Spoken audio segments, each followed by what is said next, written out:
Hello students, this is our class 7 social study book, Our World Then and Now, and this is our second video of chapter 1st, Civics, Democracy and Equality. पहले video में हमने पढ़ा था कि democracy क्या होती है, उसके बारे में एक ब्रीफ डिस्क्रिप्शन हमने पढ़ा था. अब इस वीडियो में हम देखेंगे the system that represent democracy. वो कौन से सिस्टम्स हैं जो एक डेमोक्रेसी को रिप्रेजेंट करते हैं. तो कौन से वो सिस्टम है, कौन से वो फीचर्स हैं जिनको देखकर हम पहचान सकते हैं कि ये कंट्री जो है वो एक डेमोक्रेटिक कंट्री है और ये कंट्री नॉन डेमोक्रेटिक कंट्री है. तो सबसे पहला जो फीचर है वो है फ्रेंचाइज. फ्रेंचाइज का मीनिंग होता है मताधिकार, यानी कि जैसे यहाँ पर लिखा हुआ है यूनिवर्सल एडल्ट फ्रेंचाइज. इसको हिंदी में कहेंगे वयस्क सार्वभौमिक वयस्क मताधिकार. फ्रेंचाइज जिसको आप कॉमन लैंग्वेज में वोटिंग राइट के थ्रू जानते हैं, वोटिंग राइट के थ्रू जानते हैं. सबको वोट डालने का राइट होता है. आपके पेरेंट्स भी वोट डालते होंगे, हम भी वोट डालते हैं. जब भी कई इलेक्शंस होते हैं तो हम क्या करते हैं, वोट डालते हैं और अपने रिप्रेजेंटेटिव को चूज करते हैं. वो कंट्रीज जहां पर डेमोक्रेसी होती है वहां पर एक फीचर होता है उस डेमोक्रेटिक कंट्री का कि वहां पर पीपल्स को एडल्ट फ्रेंचाइज प्रोवाइड किया जाता है. वोटिंग राइट्स होता है, एक पर्टिकुलर एज ग्रुप के पर्संस को वोट डालने का राइट होता है और उनको किसी भी बेसिस पर race, religion, wealth, sex etcetera इन सभी एक्सपेक्ट पर किसी के साथ कोई डिस्क्रिमिनेशन नहीं किया जाता है और सभी को इक्वल वोटिंग राइट्स प्रोवाइड किया जाता है.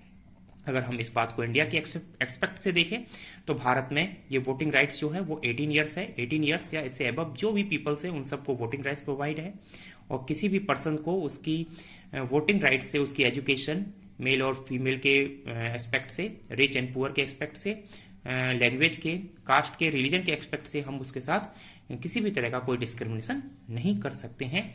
और यही एक फर्स्ट फीचर है किसी भी कंट्री का डेमोक्रेटिक होने का और भारत में ये सभी को इक्वली प्रोवाइड किया जाता है. दैट्स वाई हम कह सकते हैं कि India is a democratic country. Next second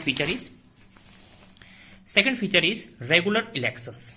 regular elections का मीनिंग होता है कि कोई भी कंट्री जो अपने आप को डेमोक्रेटिक कंट्री कहती है उसका जो सेकंड फीचर होगा वो होगा रेगुलर इलेक्शंस. अगर किसी भी कंट्री में रेगुलर इलेक्शंस नहीं होते हैं तो वो कंट्री जो है वो डेमोक्रेटिक कंट्री नहीं होगी.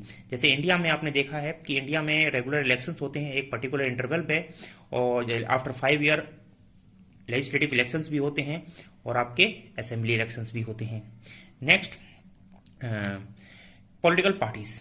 देखिए पॉलिटिकल पार्टीज क्या होती हैं. पॉलिटिकल पार्टीज एक ऑर्गेनाइजेशन होता है, एक ग्रुप होता है जिसमें सभी लोग एक साथ इकट्ठे होते हैं और वो लोग जिनके व्यूज जो होते हैं सिमिलर होते हैं, इनके इंटरेस्ट जो होते हैं वो सिमिलर होते हैं, इनके इश्यूज जो होते हैं वो सिमिलर होते हैं. और इन सभी पॉलिटिकल पार्टीज में जो भी लोग होते हैं उनका एक एम होता है to contest election and win election. After the contest election and win election they form government. ठीक है. और इन सभी को अपनी गवर्नमेंट फॉर्म करने के लिए पीपल्स की सपोर्ट की रिक्वायरमेंट होती है. भारत में बहुत सारी पॉलिटिकल पार्टीज हैं, आप सभी जानते हैं. नेक्स्ट है if India is a more than one half of the seat. अगर किसी भी पार्टी को more than half of seat मिलती हैं और वो अपनी गवर्नमेंट फॉर्म कर लेती है और वो अपनी जब फुल मेजोरिटी से जब गवर्नमेंट बनाती है तो उसको हम कहते हैं रूलिंग पार्टी. और वो गवर्नमेंट वो पार्टी जो हार जाती है वो पार्टी कहलाती है अपोजिशन पार्टी. वो देखिए वो पार्टी जो अपनी मेजोरिटी प्रूफ नहीं कर पाती है, फुल मेजोरिटी, क्लियर मेजोरिटी नहीं मिलती है, उस पार्टी को सपोर्ट अपनी गवर्नमेंट फॉर्म करने के लिए डिफरेंट अदर पार्टीज के सपोर्ट की रिक्वायरमेंट होती है. वो डिफरेंट पार्टीज के सपोर्ट से जो गवर्नमेंट बनती है उसको हम कहते हैं coalition government. That is a मिली जुली सरकार. Thank you.